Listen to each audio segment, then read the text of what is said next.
Vamos lá então, Romanos capítulo 6, versículo 23. Achamos aí? Vamos ler juntos? Porque o salário do pecado é a morte, mas o dom gratuito de Deus é a vida eterna em Cristo Jesus, o nosso Senhor. Só as mulheres, porque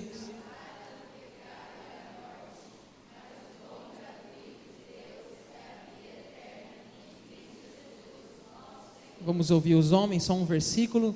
Porque o salário do pecado é a morte, mas o dom gratuito de Deus é a vida eterna em Cristo Jesus. Qual o tema da mensagem? Mentiras do diabo sobre o pecado, tá? Então eu vou falar de 5 mentiras do diabo, porque sabe que o diabo ele é o pai da mentira, né? Então ele nos engana, ele traz uma ideia falsa e nos incentiva a pecar. Então eu quero falar sobre isso com vocês nessa noite, tá? Gente, quando a gente peca, a palavra pecado é fazer aquilo que Deus se entristece. Isso é pecado. Fazer algo que entristece a Deus, o Espírito Santo que habita em nós. Então, quando a pessoa peca, a vida dela vai ficando mais triste, vai ficando uma vida mais medíocre, se afastando de Deus, porque Deus e o pecado não convivem, o Espírito Santo não convive com o pecado. Então quando você decide pecar, você está decidindo se afastar de Deus, né? E esse mundo de pecado é muito triste, porque é como uma cebola, né? Uma cebola que tem até uma casca, mas quando abre aquela cebola, começa a chorar, né? Porque muitas escolhas erradas, muitas escolhas mal feitas, muitas experiências que o pecado nos proporciona, e depois vem o arrependimento, né? Então o diabo ele quer nos levar a isso, ao contrário de você fazer a vontade de Deus. Se você faz a vontade de Deus, você tem os frutos do Espírito, que é o amor, a alegria, a paz, você tem a bondade, a mansidão, enfim, você é uma pessoa mais leve, você dorme melhor, você acorda com a cabeça tranquila, porque você não deve nada, você não tem que esconder nada, você está diante de Deus com sua alma, sua roupa lavada. E quando a gente peca, a gente não faz mal só para nós, a gente faz mal para nossos familiares, nossos pais, nossos filhos, nós fazemos mal para nossos amigos, nós fazemos mal para a própria cidade. Quando a gente peca, todo pecado gera problema. Então, por exemplo, uma história que eu ouvi, verídica, que aconteceu aqui em Rondonópolis, uma família, o pai e a mãe, traficantes, e uma criancinha recém-nascida, se eu não me engano, 2 anos de idade, e um aninho, pequenininha, menor que 1 ano ainda, se eu não me engano, ela tinha 8 meses, o pai e a mãe foram fazendo coisa errada, e passaram numa blitz da polícia, na BR, e a polícia colocou no chão, tipo aqueles pregos, para pegar os traficantes, e a mulher disse assim, tinha mais pessoas no carro, mas a mulher disse assim, acelera e vamos ver o que vai dar. E então a história é que esse carro se chocou com esses pregos no chão, e capotou, e levando o falecimento da mãe. E no velório, que é onde eu quero chegar, no velório que foi aqui em Rondonópolis, essa história já é antiga, se eu não me engano foi em 2013, 2012, eu vi um relato sobre essa história na época, e nessa época a história que chocou é porque a bebezinha de 8 meses, no velório, e a bebezinha ia até o caixão da mãe, e quando ela olhava para a mãe, a bebezinha sorria, ela sorria, e tirava ela fechava o rosto. Aí quando ela olhava para a mãe, chegava perto, ela sorria. Ou seja, talvez ela nem entenda o que está acontecendo ali, mas é certo que devido a uma vida errada, aquela criança já é uma órfã de mãe, né? Não vai poder conviver com sua mãe. Então o pecado, ele faz sofrer mais pessoas do que a gente próprio, né? Aquela moça, por exemplo, que foi criada numa família, a família sempre orienta, orienta a ir na igreja, orienta a ser uma moça correta, mas ela quer viver na balada, ela quer viver na farra, ela quer viver num mundo distante de Deus, e a família sofre, porque a família vê aquela moça chegando em casa de madrugada, a família vê aquela moça com más companhias, daqui a pouco vem aquela notícia que ela está grávida, mas ela é uma menina, ela tem 19 anos, aí nasce a criança, sem pai, aí quem tem que criar é a avó, é o vô, né? E aí fica essa situação, porque a avó e o vô são pai, não é a hora, eles já fizeram a parte, agora é a hora deles descansar, é hora deles agora passear, e aí adoece a avó também, adoece o vô, porque não tem saúde mais para cuidar de neto, então assim, enfim, começa consequências, a moça tem que trabalhar, e ela não tem tempo para a criança não vê o pai, não tem uma referência paterna, e assim vem problemas. É certo, gente, que não foi Deus que criou muitos dos nossos problemas, não foi Deus, nós que criamos os problemas, por causa do pecado, que o pecado é transgredir a lei de Deus, a vontade de Deus para a nossa vida, ou seja, não foi Deus, não é culpa de Deus, por exemplo, de um filho nosso ser atropelado por um motorista embriagado, não é culpa de Deus. E nessa hora, cadê Deus? O que Deus tem a ver com isso? Sendo que um homem tem a coragem de estar embriagado e dirigir um veículo em alta velocidade, são consequências do pecado, né? São consequências, como diz aí o versículo, o salário do pecado é a morte. E gente, por trás de cada ato de violência, corrupção, imoralidade, a quebra de um mandamento, a quebra da vontade de Deus, como se o ser humano dissesse: Deus, não quero nada com você, eu quero ver a minha vida, e vem as consequências, o salário. O que é o salário? É o pagamento. Se você trabalha, no final do mês tem um salário, e o salário do pecado, diz Romanos 6:23, é o quê? É a morte, Então eu quero falar com vocês nesse aspecto, nessa noite. Primeiro tópico aqui, trate seriamente com o pecado. Vamos falar juntos? Trate seriamente com o pecado. Tem pessoas que vai orar em casa, né, e fala assim: Senhor, me perdoa pela multidão dos meus pecados, né? O que é multidão de meus pecados? Gente, pecado tem nome, tem que ter nome. O que aconteceu? O que você fez? Quando Davi, acontece o caso dele com Betseba, e ele manda matar o Urias, esposo dela, para ficar com Betseba, um adultério. Davi, no Salmo 51, que é um salmo de confissão, ele fala: Senhor, me perdoa pelos crimes de sangue, porque ele tinha matado Urias. Crime de sangue, ou seja, pecado tem nome.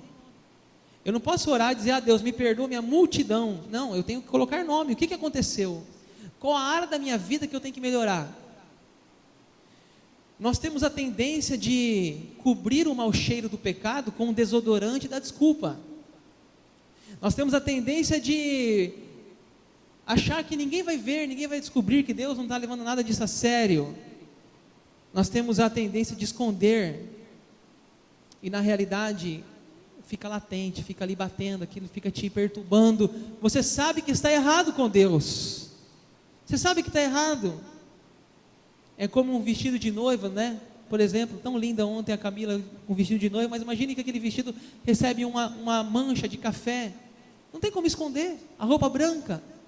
O pecado é assim, a gente acha que esconde, a gente acha que vai chegar na igreja com uma roupa bonita, ou vai em casa, ou vai no trabalho, não, tudo legal, mas está lá. Nós temos que tratar o pecado, nós temos que tratar aquilo que está entristecendo a vontade de Deus. E tem coisas, parece que a gente tenta lavar com água e não sai, como é o testemunho do Thales. Thales Roberto é filho de pastor, desviado, cantou na banda Jota Quest, outros cantores aí, Salvador, enfim. E esse homem conhecia a palavra de Deus, cresceu numa igreja evangélica, e foi se desviando, foi se prostituindo, usando droga.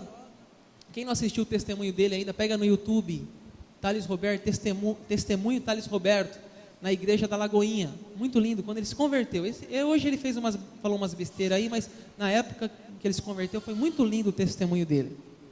Enfim, ele diz no testemunho dele que um dia ele estava com um amigo dele no quarto de hotel, e ele ficou possuído, a voz dele mudou, um demônio apossou dele, realmente, e o amigo dele achou estranho, falou: cara, você mudou a sua voz, você começou a falar diferente, assim, começou a falar umas coisas estranhas, o que é isso? Ele falou assim: eu sei o que é isso, isso é a batalha espiritual, eu sei o que está acontecendo comigo. E uma das músicas que ele escreveu, foi quando ele teve uma relação sexual ilícita, vivia na imoralidade sexual, ele se envolveu com uma mulher, uma prostituta, e ele vai tomar banho, e quando ele vai tomar banho, ele tenta lavar aquilo que não dá para ser lavado, que é a consciência, e aí ele escreve uma música, que a letra diz assim: eu não quero mais viver longe da tua presença, meu Senhor, hoje eu quero voltar ao início de tudo, de quando eu era feliz, sentia a tua presença, caminhava no seu jardim, te encontrava todo dia, mas me perdi, Senhor, no caminhar, tentei andar sozinho na aventura dessa vida, foi só ilusão, confesso que andei perdido sim, mas hoje te devolvo o meu coração, arrependido de tudo que fez, quero voltar, Senhor, para os teus rios, voltar, Senhor, para os teus rios. Aí vem a parte da música: me molha, me lava, me ensina, me inspira, e arde outra vez em meu coração. Ele estava tomando banho e tentando lavar aquela imoralidade sexual, mas não conseguia lavar com sabonete. E ele diz para o Espírito Santo: me lava, me molha, volta em mim aquele amor pelas tuas coisas. Porque, gente, é fácil lavar por fora, difícil é lavar por dentro. É fácil colocar uma maquiagem, esconder. Jesus disse isso para os fariseus, né? Vocês são como sepulcros caiados, bonitos por fora, mas por dentro estão cheios de ossos e todo tipo de imundície. Ou seja, por fora você está bem bonito, uma roupa bem chique, um terno, uma gravata, uma roupa bem alinhada, isso é fácil. Difícil é a nossa vida com Deus estar legal lá dentro.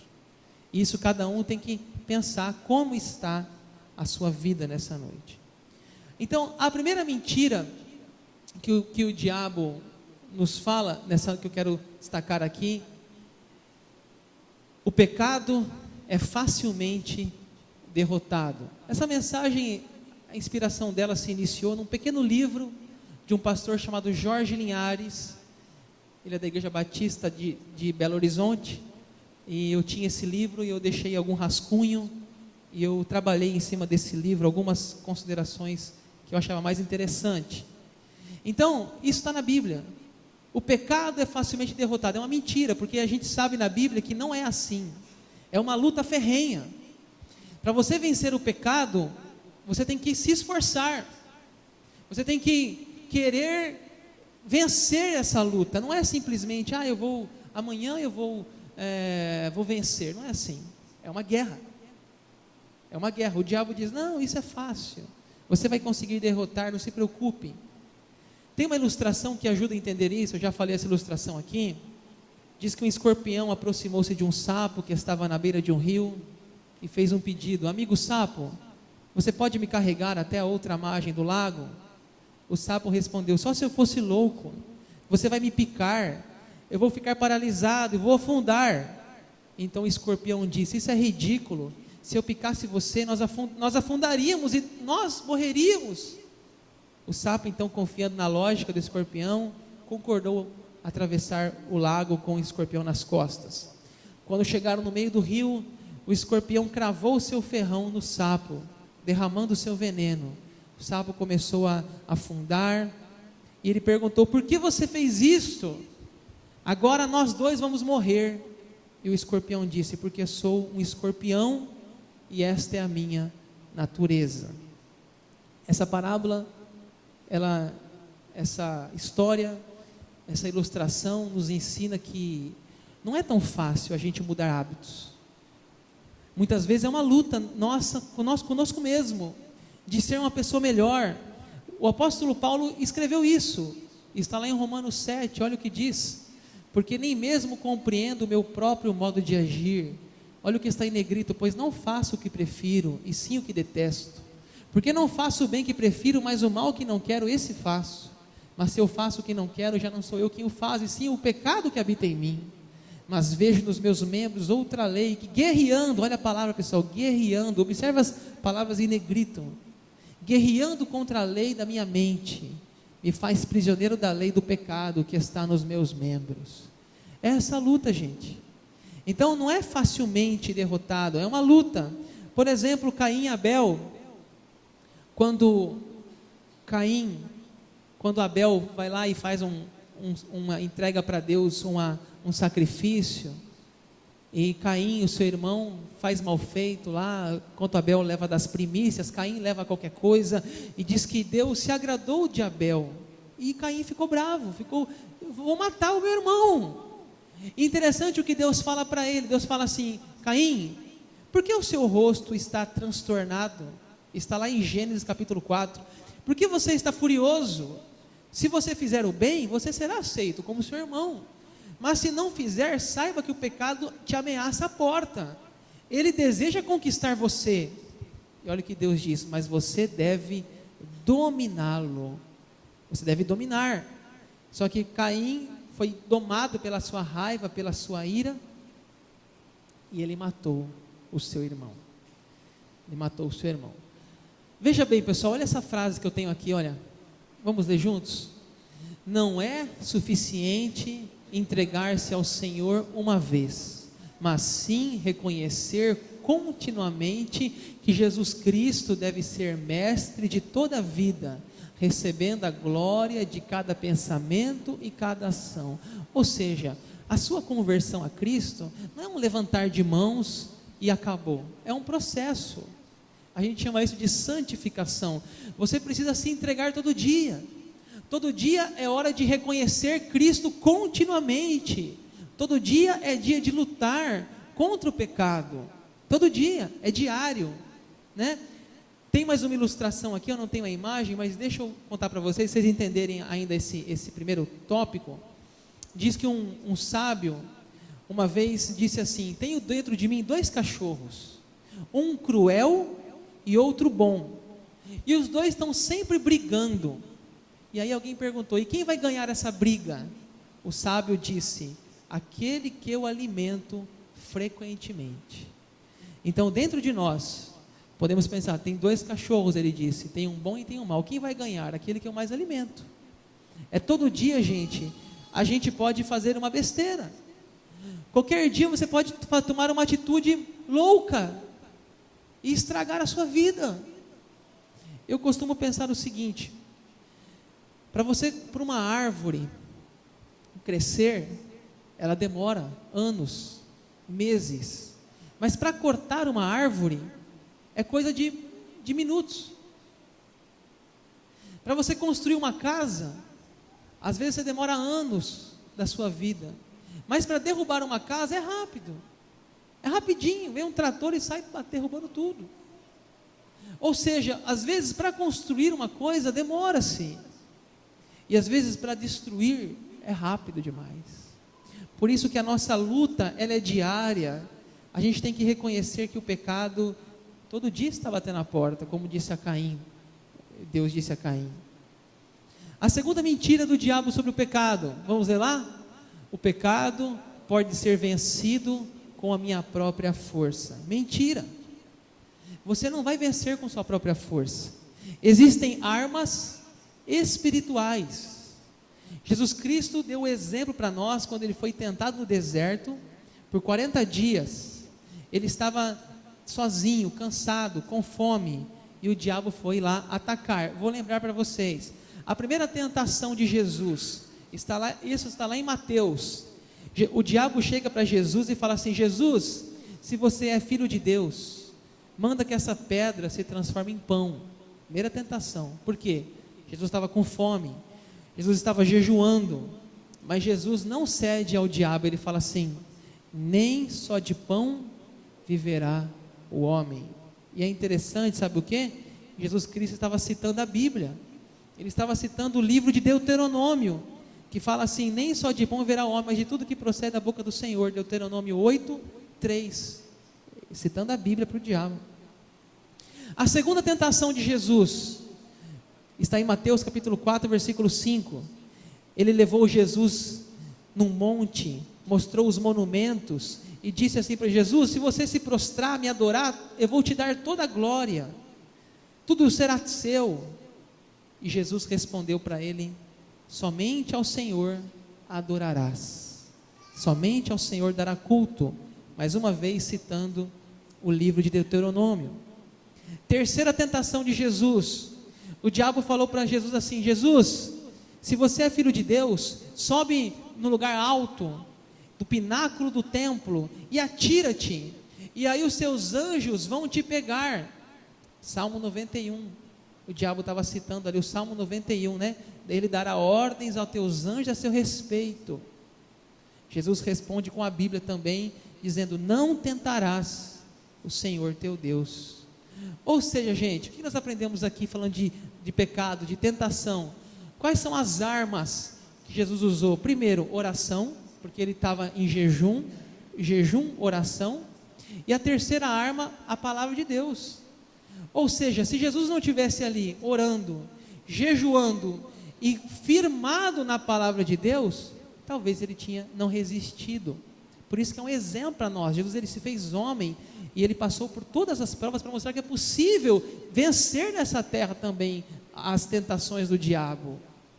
Então, se você quer vencer a tentação, vencer o pecado, ore mais, leia mais a Bíblia, jejue, se fortaleça com as armas espirituais. Não adianta pegar uma faca, um revólver, um canivete. Não são essas armas que a gente usa, são armas espirituais.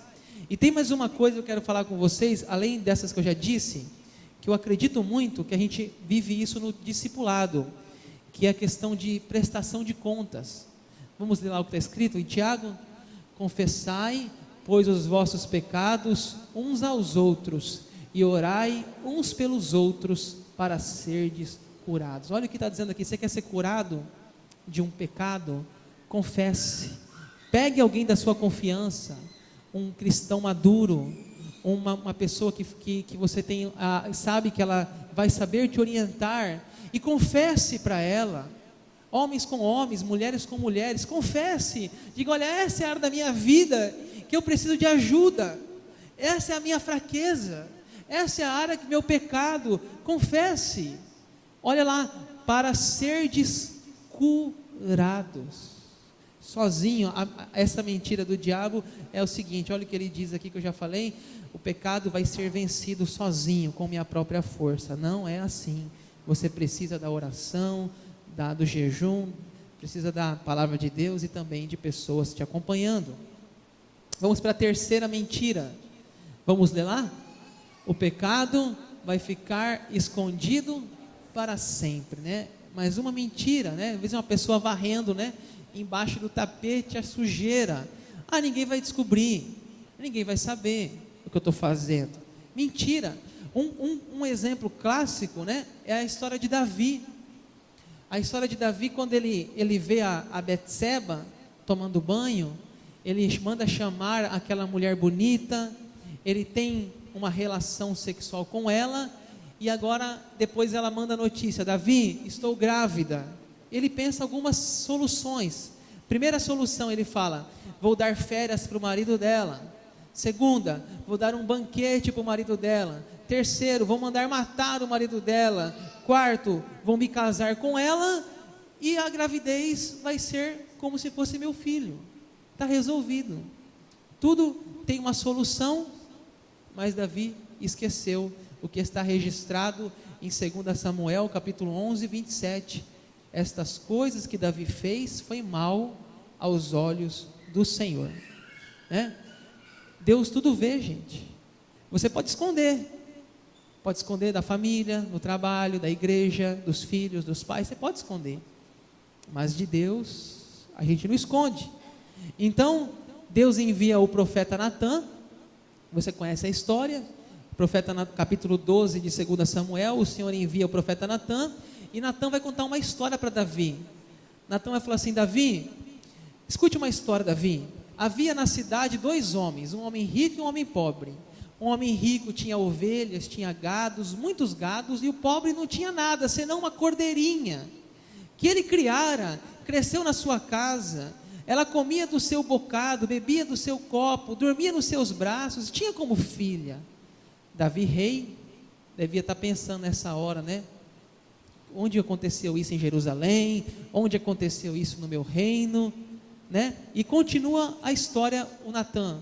Veio um viajante ao homem rico, e não quis tomar as suas ovelhas, mas tomou a cordeirinha do homem pobre, e pegou para si.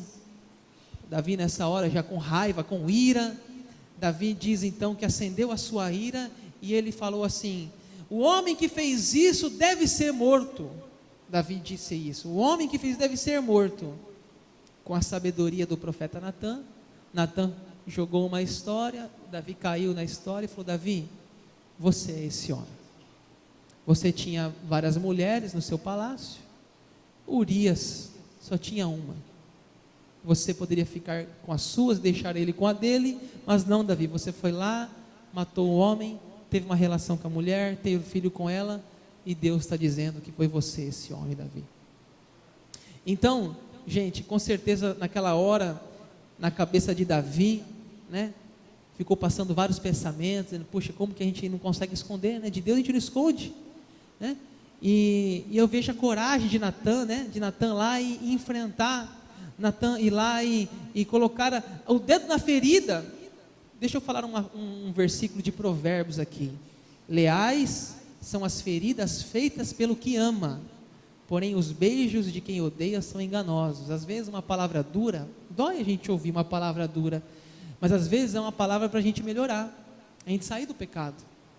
E assim Natã foi lá e disse: você, Davi, é esse homem.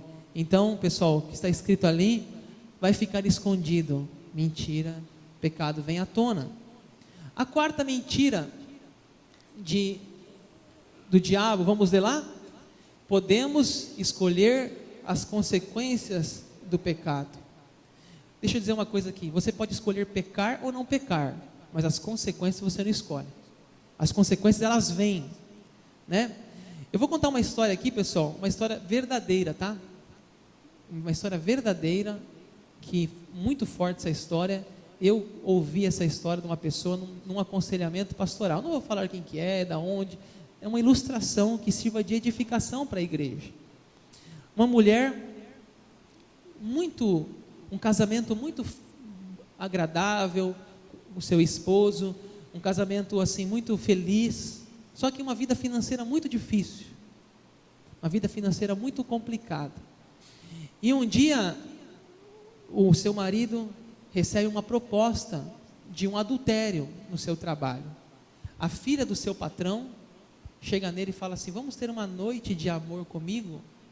Ele diz: não, eu sou casado. E ela fica insistindo, e o cara muito fiel, muito honesto, dizendo: não quero. Mas aí ela pega pesado. A filha do patrão fala assim: olha, se você sair comigo para um motel, eu te dou uma bonificação financeira. Eu tenho muito, porque a mulher como essa, ela não aceita ser negada, né? Porque ela consegue tudo que ela quer. Tem dinheiro, tem beleza, mas ali o que está em jogo é a integridade. E ela fica louca. Agora ela quer, é um desafio para ela. E assim ela promete um valor financeiro para que ele possa comprar um caminhão, que é o sonho dele. Escute a história. E assim aquela mulher sai o homem chega em casa e fala com a mulher, e fala com as palavras abertas, fala assim: olha, minha esposa, hoje, assim, a filha do patrão chegou em mim, e ela vem me assediando, e ela me disse que se eu sair com ela, ela vai me dar uma bonificação financeira, e nós vamos sair da Pindaíba, nós vamos comprar um caminhão. E a mulher, ela fala assim, ela fica indecisa, ela fala assim, mas se for ser bom para a gente, não tem problema. Se vai ser bom financeiramente, vale a pena. Então faz. Você gosta dela? Não, pelo amor de Deus, você é a mulher da minha vida. Não, então vai, tem uma relação com ela. Enfim, a mulher vai, o homem vai, sai com a mulher, recebe o dinheiro, compra o caminhão. Só que a partir daquele dia, o desejo sexual dela já acabou com o marido. Ela não aceita mais o marido. Ela já tem aversão, uma mágoa. Mesmo que ela autorizou, agora ela sente aversão, porque ela sabe que o corpo dele foi sujo. E sabe qual que é o fim dessa história, pessoal? Esse homem morre dentro desse caminhão, num acidente de trânsito. Mais uma vez, a Bíblia tem razão. O salário do pecado é a morte. Às vezes não compensa, sempre não compensa o pecado. Às vezes é melhor viver na pindaíba, mas com a sua ética, com a sua consciência tranquila. Um dos versículos mais fortes da Bíblia, gente, é o que está lá em Gálatas. Vamos ler aqui? Não vos enganeis, de Deus não se zomba, pois aquilo que o homem semear, isso também ceifará. Esse versículo para mim é um dos mais duros da Bíblia. De Deus não se zomba, gente, não se zomba. Você pode esconder da polícia, você pode esconder da Polícia Federal, como esses caras fazem, mas de Deus, não. E a batata assa, se não for aqui, no porvir. De Deus não se zomba, aquilo que o homem semear, ele vai colher.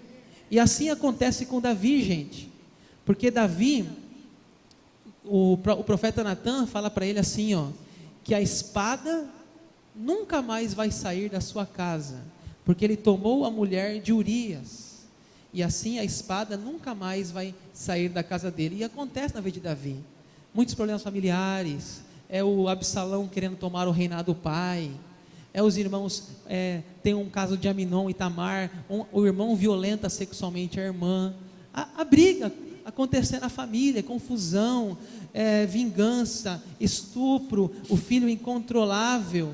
E é muito forte o que diz lá em 2 Samuel capítulo 12, olha o que diz aqui, assim diz o Senhor, eis que da tua própria casa suscitarei o mal sobre Davi, tomarei tuas mulheres à tua própria vista, e darei a teu próximo, a qual se deitará com elas em plena luz de sol, porque tu fizeste em oculto, mas eu farei por todo Israel, perante o sol, ou seja, aquilo que está secreto, vem à tona, Então, gente, é mais um alerta, mais uma mentira, a mentira aí, é que o pecado vai ficar escondido, é a passada, essa é, podemos escolher as consequências, não podemos escolher, é uma mentira, tá?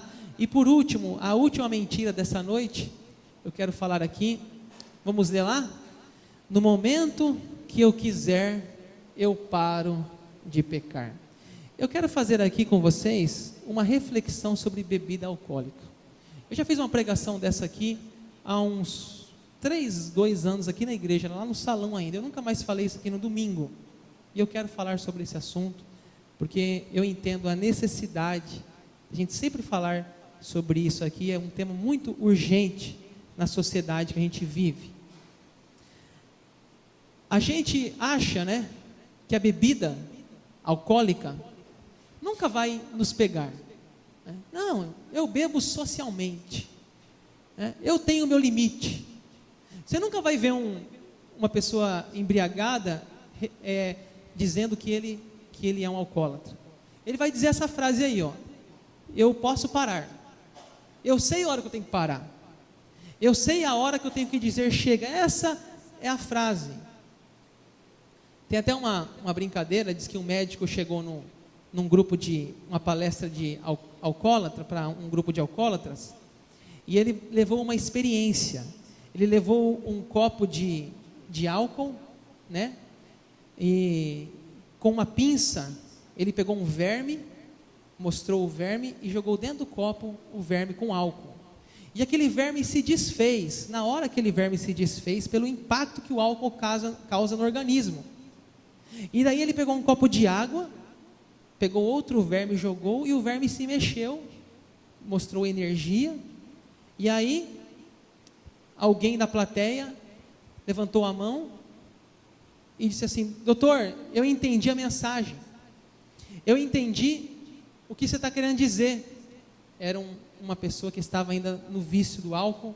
Ele disse: doutor, você disse para nós que quem bebe não tem verme no organismo.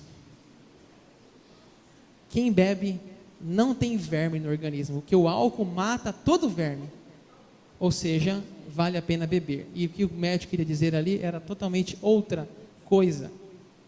Ou seja, a realidade é que a bebida, e eu já acompanhei muitos casos, famílias que sofrem com bebida, filhos que sofrem com pais, acompanhei já pessoas que têm problemas na família, e a reclamação é que a bebida causa desgraça, causa descontrole, envergonha, traz lágrimas, traz algo totalmente ruim para o seu lar, né? E eu quero falar um pouquinho aqui, por exemplo, de alguns casos na Bíblia, né? Pastor, o que a Bíblia fala então, né? De vinho, né? Eu quero falar um pouquinho para vocês nessa noite. Isso aqui até assim, talvez eu vou estourar um pouquinho do tempo, mas é importante. Alguns falam assim: Jesus transformou a água em vinho. É um argumento que muitos usam para beber, né? Jesus transformou a água em vinho, então eu posso tomar, né? Só que nós temos que lembrar, gente, que na época de Jesus existiam poucas opções, né? Existia poucas opções. Hoje nós temos refrigerante, vários sabores, soda, Fanta, temos Guaraná, temos água tônica, água com gás, suco natural, tem muita opção, bebidas quentes, cappuccino, enfim. Na época era muito restrito as bebidas. Então, o primeiro argumento já é aí. Mas eu quero mostrar na Bíblia para você alguns casos. Por exemplo, a história de Noé. O primeiro homem que plantou uma vinha na Bíblia foi em Gênesis capítulo 9. Diz que Noé plantou uma vinha, bebeu e se embriagou. Gênesis 9.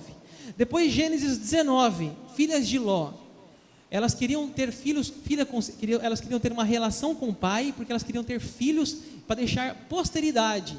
E elas deram bebida para o pai se embriagou, e o pai teve relação com as filhas, e diz a Bíblia que o pai não viu, quando ela entrou e a filha saiu. Olha o que a bebida faz com o sujeito.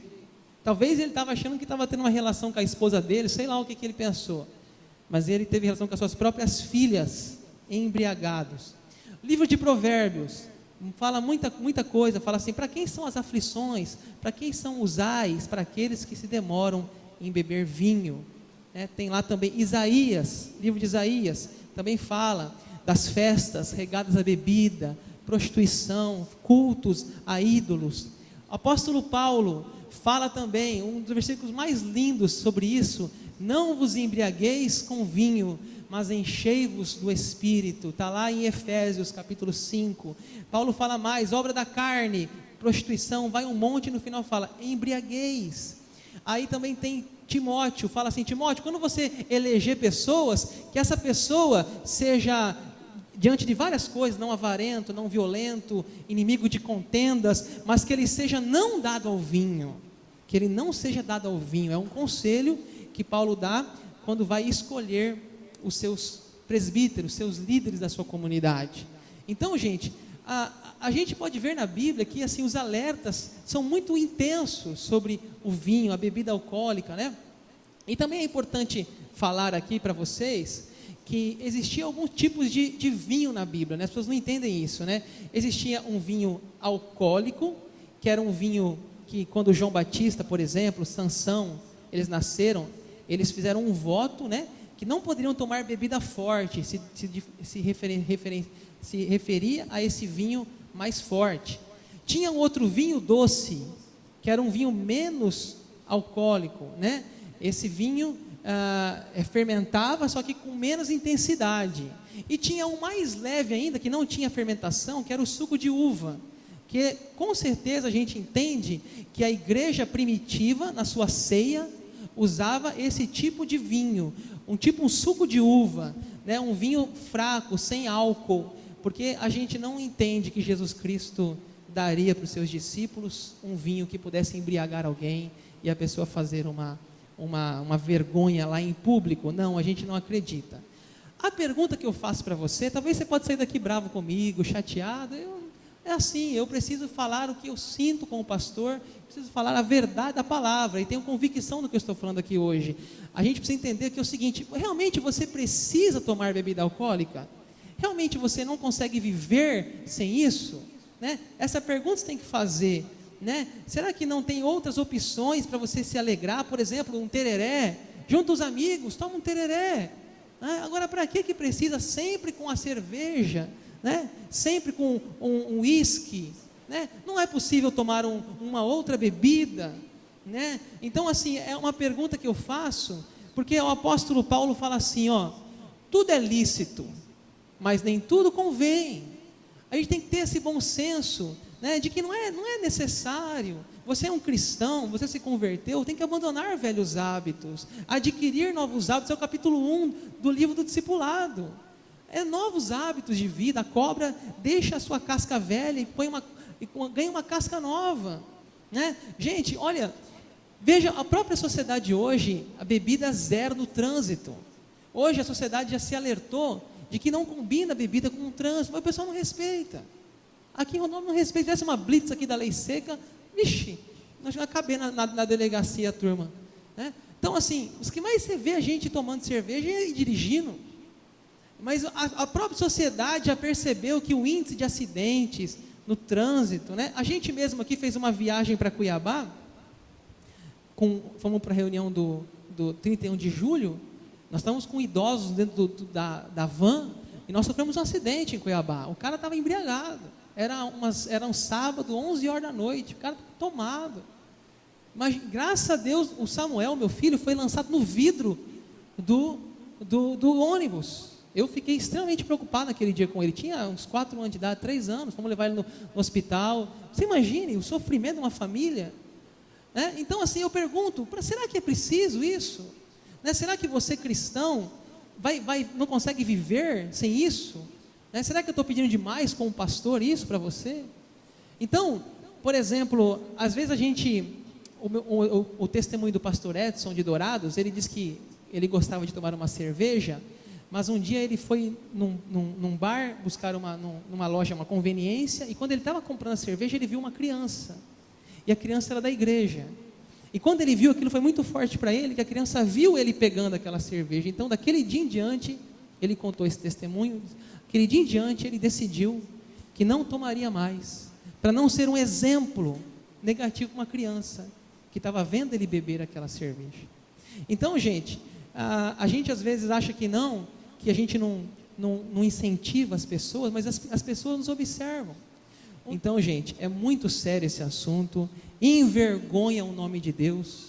Se você está numa mesa tomando cerveja, e passa uma pessoa e vê você ali, você está envergonhando a palavra de Deus, envergonhando. Porque a nossa igreja presbiteriana, a igreja presbiteriana não tem isso não, gente, tem isso não. Nós temos que levar a sério a palavra de Deus. Nós temos que levar muito a sério a palavra de Deus. O nosso testemunho é muito forte para as pessoas. E são nessas pequenas coisas que a gente tem que fazer a diferença, tá? Então, pensem nisso. Será que você não vive sem essa bebida? Será que você não consegue pensar, às vezes, nos seus filhos que estão vendo você? Gente, vocês já viram propaganda de cerveja? Como que é propaganda de cerveja? Mulher bonita, praia, prancha de surf, festa, é isso, é a propaganda. Agora vai no show aqui em Rondonópolis, do Michel Teló, vai ver a mulherada fazendo xixi na rua, vai ver lá, vai ver a mulherada andando pelado na rua, tudo embriagada, os homens brigando, arrumando briga aí gente, o final é isso. E veja bem, essas músicas sertanejas universitárias só falam de bebida. Eu não entendo como um cristão consegue colocar isso no seu carro. Só fala de bebida. eu vou beber, eu vou festar, eu vou cair, eu vou tropeçar, eu vou ficar em pé. Só fala isso. E assim começa. Uma moça escreveu no seu WhatsApp de madrugada. O nome do amigo dela era Felipe. Ela mandou no WhatsApp: Lipe, posso morrer bêbada? E morreu. Morreu bêbada. Ela perguntou no WhatsApp: posso morrer? E realmente morreu. Porque, gente, o salário do pecado é a morte. Tem uma moça na casa de recuperação que eu acompanho ela. Ela não usa crack, ela não usa maconha, ela não usa cigarro, ela só usa álcool. E ela tem 60 anos de idade. Ela: pastor, a minha fraqueza é o álcool. Só o álcool. Você acha que o álcool não faz mal? Faz uma visita na casa de recuperação. Pai, na tua presença, meu Deus, colocamos as nossas vidas nessa noite. Porque, meu Deus, o pecado, ele atrasa a nossa vida. O pecado, ele entristece o teu Espírito Santo. O pecado, ele deixa a vida mais pesada, difícil. Porque o salário do pecado é a morte. Meu Deus, que ninguém saia dessa noite, desse templo, da mesma forma que entrou, Pai. Que possa deixar o pecado nessa noite, nesse lugar, meu Deus. Sair daqui para ser uma pessoa melhor. Porque, meu Deus, o diabo não está com brincadeira. Ele não está. Ele não está jogando limpo nem leve, está jogando sujo. E ele procura ceifar nossas vidas. Meu Deus, por isso eu oro por essa pessoa que ouviu essa mensagem e no coração dela algum assunto, algum tema, alguma área da sua vida, ela sentiu a tua orientação, Pai. Quando nós ouvimos a tua voz, meu Deus, nós temos que obedecê-la. Que essa pessoa possa deixar, meu Deus, nessa noite, o pecado. Que ela possa confessar e colocar nome nesse pecado.